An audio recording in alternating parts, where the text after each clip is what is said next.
Hi guys, Marijka, Milton Public Library, back with you again this month with new books. So the first book today is called Clues to the Universe, and this is by Christina Lee. So this book is about two kids. The first one's name is Rosalind Ling Garrity. She absolutely loves to watch space launches with her dad, like the NASA space launches, and then they also really enjoy building these really neat rockets together. So when Rosalind's dad suddenly dies, the only thing that she really has left is this unfinished rocket that they obviously didn't finish. So then there is Benjamin Burns, and Benjamin is not into science at all. He's really not into much of anything except for his favorite comic book called Spacebound. When Benjamin finds evidence that his father possibly wrote the comics, he is like ecstatic, right? He wants to know if it's true, but his dad left the family years ago and he hasn't heard from him since. So the two come together in what starts off as a partnership in science class, and this leads to Benjamin them becoming friends, and Benjamin helping Rosalind finish her rocket, and then Rosalind actually starts to help Benjamin find his dad. And when they think that they found him, Benjamin becomes very hesitant about whether he really wants to see his father or not.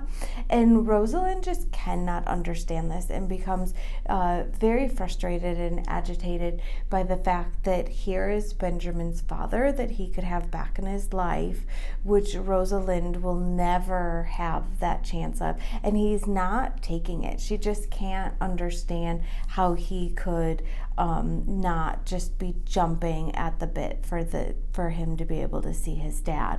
So this book not only just explores the universe, but also the dynamics of being kids and friends, and then navigating families and traumas and bullying and the difference that's in all of us. So this is Clues to the Universe, and it's by Christina Lee. The next book I have for you is a pretty fun book. This one's called Exploring the White House Inside America's Most Famous Home. This book is by Kate Andersen Brower. So the White House, or 1600 Pennsylvania Avenue, is where most of us know the president and his family, but the president works and lives with his family. That's pretty much, we know that that's where all the presidents are. But have you ever wondered about everything that goes on inside the White House, how it all gets done, how the family gets taken care of, how the work gets there, how parties and events and dignitaries are hosted, how all of these things come together, all of these amazing foods that come out of the White House, and just all of the people behind the scenes, all of the employees.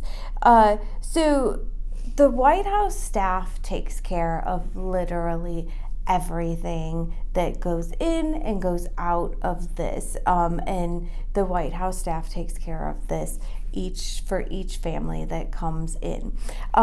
So they take care of the family, the friends, the guests, the parties, the events, the work, the children, and even the pets. So I learned a lot in this book, but also that there have been some really crazy pets in the White House, like bears, yes, bears, and raccoons, and an elephant, and pygmy hippos. So some pretty crazy, interesting stuff in this book. And again, this is called Exploring the White House, Inside America's Most Famous Home, and it is by Kate Andersen Brower. Then we have a pretty neat book called Alone. This book is by Megan E. Freeman. This book is about 12-year-old Maddie. 12-year-old Maddie lies to her parents one night. Both of her parents are divorced, and she tells each of them that she is staying with the other.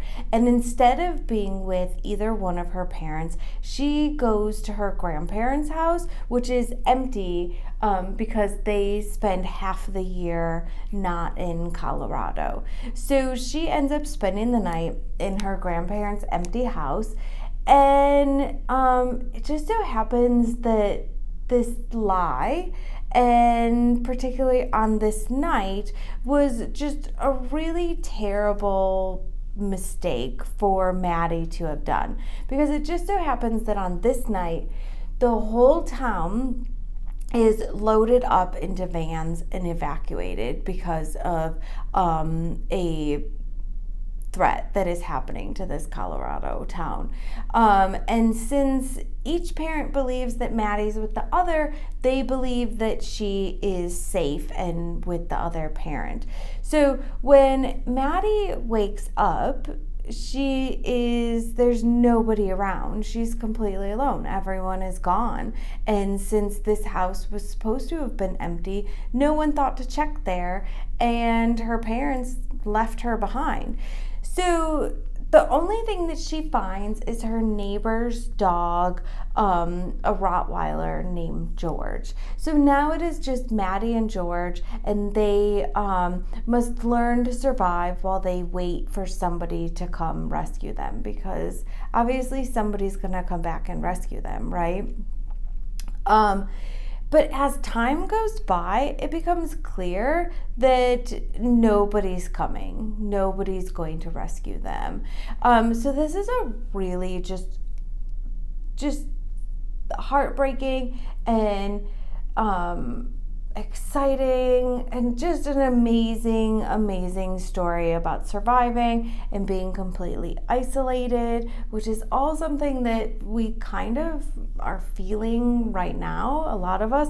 So this kind of plays into that, and overcoming fear, but it's all told in verse. So that adds another element to this book. So this book is called Alone, and it is by Megan E. Freeman. The next book that I have for you is called Halfway to Harmony, and this book is by Barbara O'Connor. So Walter and his family are dealing with the loss of Walter's older brother, Tank. Tank joined the army without telling anyone and never said goodbye and never returned back home. So Walter keeps having these dreams that his brother Tank is coming to him and saying, "Come on, let's go on an adventure. Let's do this." And but Walter doesn't know how to do those things without his brother. He doesn't know where his feet are anymore, and he doesn't have the drive. All of that seemed to have went away with Tank. So in comes Posey and her very lovely three-legged dog, Pork Chop. Posey has recently moved in next door, and Posey is two things that Walter is most certainly not. She is direct and she is bossy. And she is also very determined to teach Walter a thing or two. And it just so happens that it's exactly what Walter needs. So Posey gets Walter out of his sadness, and they embark on this really amazing summer adventure that is like nothing else. And they come upon a man named Banjo, and they really want to help him. And it's just a great story about friendship and learning to move on and helping everyone. And Posey's just this brilliant girl that's just full of these crazy facts and information that she just spits out all the time. It's just brilliant. So this book is called Halfway to Harmony, and it is by Barbara O'Connor.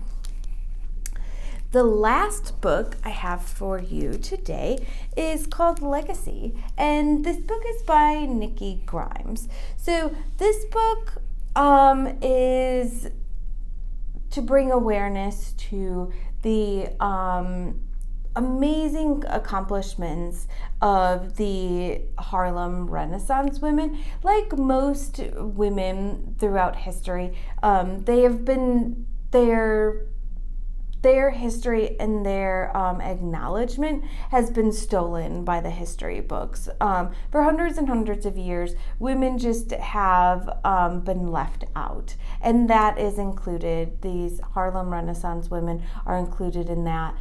There's just very little information that's ever told of these gifted women, especially compared to their male counterparts.